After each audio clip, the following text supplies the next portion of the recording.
Clayton Slater is ready to go. He took up disc golf to give him and his son something to do, but pain stopped him from going out on the course. I had pain in the shoulders that radiated down my tricep into my arm and my hand. The pain was actually a result of a neck injury that happened when Clayton fell off a treadmill. Patients with problems in their cervical discs, the 7 discs that run from the base of the skull to the top of the shoulders, have few options.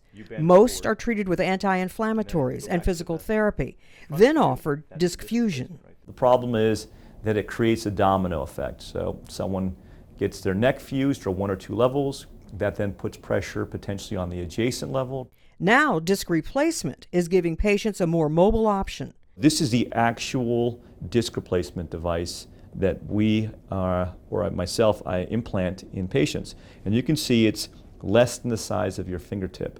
It's made out of titanium and plastic. So bone grows into the titanium, and the plastic basically acts like a shock absorber.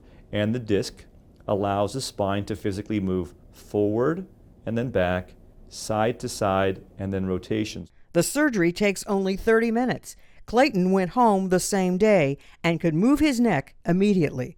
5 months later, I'm able to do full range of motion everywhere. And that's a par. working on acing the next hole. I'm Marty Salt reporting.